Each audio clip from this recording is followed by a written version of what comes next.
Jigenda jitya naso nokubabuuza naye ekimpisiza press conference leero ensonga emu oba bbiri waliwo ebitambula mu mawulire kyaki bagenda gisenda kyaki bagibanja TV bagenda gitunda kyaki nagitunda TV nagitunda n'okusooka ddala nebaza Mukama atukumye nga tukyali wala makumi eggwanga Uganda n'abakulembeze baffe ku nsonga ezigenda mawulire si bituufu ebyonna nga bwe mubisoma however era mu mawulire mulimu ebituufu yasookera ddala waliwo ebbuli eryafuluma I think ku Lwokuna erigamba waliwo omwami bamuyita Solomoni ng'abanja TV obukadde 100 ne bagamba kooti yafulumya ekiwandiiko kyaki etundibwe TV etundibwe basobole okusasula ssente ze. Kituufu kooti yo teyafulumya ekiwandiiko bwe kitya however ngayo omuntu aclaiminga ng'agamba nti abanja ssente zagamba zabanja abali mu mwaka 2016 2017 2018 era aclaiminga agamba yazimba studio however teyasasulwa. Yagenda mu kooti wenayimirya into anything ekiririgo nga tolina letters ezo kubanga abamu ku bo bino byatandise n'okutandika okugenda mu mawulire n'omukulu Solomon okuyimuka ku Lwokubiri oluwedde bwe twatuuza family meeting ne mbatuuza mu nsonga eyo ne mbabuuza mu abateekako caveat nsonga ki kubanga ogwasooka mwawe ensonga zammwe nalowooza nzisolovinze ne kigaana paka ku Lwokubiri era munansonyiwa nali saakigamba bantu ku Lwokubiri twatuula mu family meeting abasinga kubateekako caveat bagamba ensonga ki bateekako caveat mismanagement eya estate ne mbagamba why lwaki family temutuula ne mulonda omuntu mwe gumulaba gy'osobola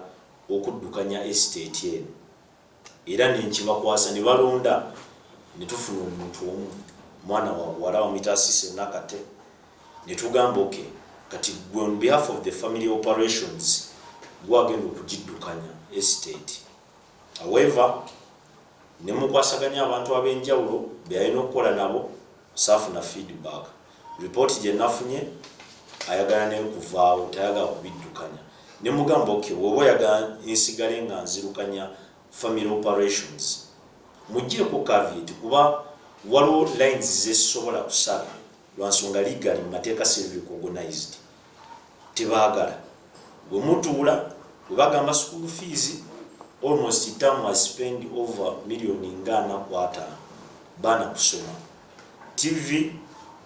buli mwezi I spend over million nga 10 TV okubaawo but legally waliwo ebimu byesobola kukola waliwo agreements ezimu zesobola kuyingira tufuna ba client ab'enjawulo abagala otuwa sente ku TV nga batugamba tulina signing but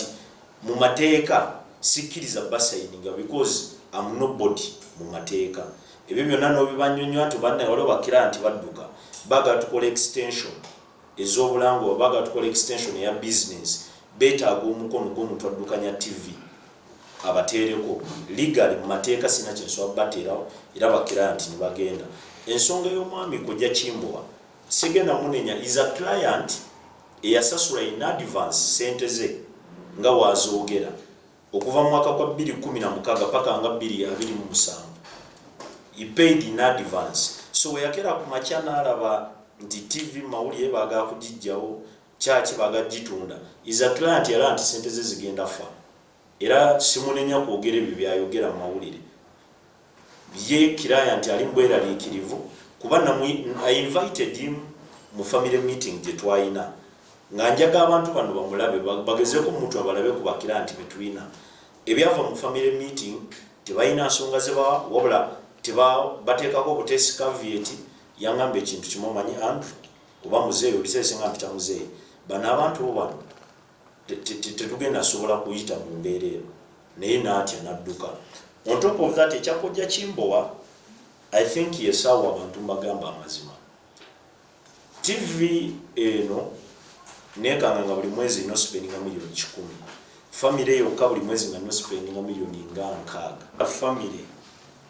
tulina okutuula sinakutuula ne tukkiriza amazima agalimu nti yes kitaffe yaleka TV ne TV erina amabanja nti si oli nti yajola nti mbawadde cash. These were services eziyamba TV okuba ku mpewo. Kati saa zino twatwagala okugavaamu nawatabanze noaba sise mwenyini kwa namugambye byonna bye mulina okukola woba yaga okuddukanya TV eyo sooka ofune letters of probate. Kati nawatabanze kasabajjako caveat ne tutuulanga ffe ne tugamba oke sise gwagenda okuddukanya TV ne family operations nze sobola kuteekawo caveat era muwa omukono kwa namugambye ngenda nakuyambako ne watali ezo letters kigenda kuba kizibu. However njasigala nwana nira kijja kunzibuwalira. Musomba ku baluwa ya Solomon gye wafuna eya court yali emugamba ki? Sifunanga ku baluwa ya Solomon ya court. Musomba baki bonna besibye ku estate emwendo yokka pastor yaleka oba wali wendala ebibali nayemanyikiddwa. Of course ngawo nowagambye nti yemanyikiddwa ara basinga balina bye baagala muziri ezisigadde naye nga balina nyiga eno nsobola okubateera biri kuba abamu ku bo baagala mbaleke batunde eri bagabane naye balinga abantu 3 olwokwabo bakulukulumu ne bamaama baabwe bwe bagabana nze bagenda kumbuza ebuuzo bano abali mupi wano nga bakuze amataka kitaffe ge yaleka galiwa kati mbagambe nti bali be naleke abagatunde ne bagabana. So abamu banyiga ki in fact ndi ku conditions abamu bangamba mbaleke batunde amataka ago ne properties eziri eyo basobole okujjako kaveti ne mbagamba kimu gomba mwagala otunda sibalina kubuzo ne mulinde nabano babenga bategea banna mu mutunde mwenna mugabane kyenga zine omutampaako ne bo balinga abantu bana ne bamaama baabo bangamba kimu atuleke tutunde ffe tusobole ozimba ennyumba zaffe biki ne mbagamba bana bali mupi wano bagenda kumbuuza nga sina kya bagamba. Byeddaame lyayogera ki ku maali y'omugenzi? Damu tuli by executors bana nga nze mukulu waliwo siso oyo gwembagambye. However muganda waffe mukulu kunze naye sigamba nti oba nti muzeeyi yamuza balina kitange ne taata we bali ba Luganda so yabakuziza era mu kufa bonna yatuyisanga baana era kumuleka kuki kukuddamu eryo era siso agamba nti si muganda wange batukuziza wamu tulinga ba Luganda. However nti bataata baawukana bataata bali ba Luganda naye nga taata we bambi yafa bakyali bato so tukuze nabo era siso agamba nti si muganda wange no era muganda wange kuba waliwo n'akaba kayita junior omwana mwiza bwensoma okukwatagana naye ye mukulu asoma amateeka kuba nsinga n'obukulu naye oyo nange kati abaddako ababiri bonna basoma. Waliwo gift ali mu senior 1 waliwo Gavini ali mu senior 6 so ebiseera ebisinga ono we namuyita ne mugamba kuba yataddeko kaveti buli obusiga bali ababiri abasigadde bo tebalina buzibu ye yagamba kimu mismanagement ne mugamba okay jangu obiddukanye nkwadde obuyinza nkwadde sources zonna ate tayagala womutuuza namugamba sise tulina kino wekiti newekiti agamba kimu nze noweza tuition bemwesaga amanyi but era ateekako caveat. Tugambe muno guno mululu oba mulugube gwa bintu gwe gubatawanya nga famile.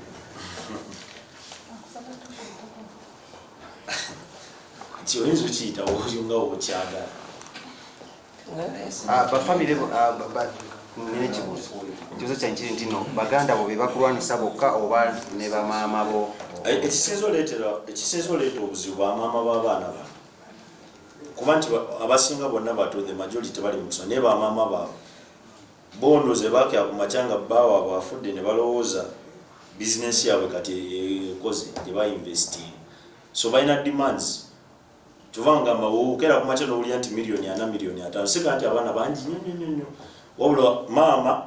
ajja nagamba omwana asomera ku ssomero lya Kamukinana gwalina osasula school fees ne requirements zonna omwana wasula gwakola ki newekanga omwana omu maama yagomaleko miliyoni 4 oba 5 waba agenda ku ssomero. Waliwo n'abalanga bana basomera Kenya bangamba kimu buli taamu asasula miliyoni 3. Ezo zonna bo nga tebasasuddeko yadde portion baagala zonna nze abazisasula. However ne mwaga sina buzibu kwanza situnulidde bamma tunulidde bato bange kusoma kuba batasomera bajja kunsumba naye ate bo bennyini nga bamaama abamu n'agenda n'ateekako kaveti ate nga kooti emukkiriza kati nganeti omwana we wa myaka emeka oba 7 naye maama n'ateekako kaveti ng'era agamba kitaddewo lwa mwana we so nemuba mwedu kirabikanga gwe akini akatono mu buyanja obunene ate mu kufa kw'omugenzi twalaba abantu abajja okutwala to carry on as their child ng'omwana waabwe mu bintu bino waliwo okuba n'abavuddeyo mu zino embeerezi zezappeninga mu bulamu bwo ne mu ministry ne mu famire y'okulamu no bakuwabula bakudduukira bakuwa amagezi njogera ku basumba ab'enjawulo abaava ne bagamba kati to carry on nga mutabani waffe mu by'okusoma Pastor Kayanja alina kyakuyambye batansomeshoninga amanya yes amazima gali nti abantu abo bampadde amagezi asoma nga Pastor Kayanja brother Roni era oyogera nabo ne bakuwabula ne bagamba kola booti bo bali nange era ebise ebisinga bodduka n'ogamba muzeeyi kino kiriwo ekiti ne weekiti n'agamba kati kola booti ne booti yogera nabo kola booti so abo ababiri bensinga omanyi Kimbo wamagezi kinga tumayiriza Kimbo kwamba tiyali mawulire yabanja akasente akanji Kimbowa musajja wange oyo bambi nange olumu musasira kuba nowobagwe nga wateekawo investment ate olaba abafamily batabuseerere in fact sina family bali abantu babiri ate okubira netiye ndoze twava mu meeting alinga agenda atereera kyova nti lino ebbanga abadde asirise naye kati ali omuntu omusise namugamba okenze nvudde mbuize nekwataganye Kimbo kubujja mwetaaga abaana b'ennaku zino bamalaalo baki alaga yasobola ogira kati kutuuka pressure edda wange kyange ekisembayo munjogere nyangu ABS TV ebangibwa ssente mmeka emitoto mbozikuŋŋaanyiza Kimbo wasolo bani banziri mmeka kiri confidential basobola kugamba yanze sebo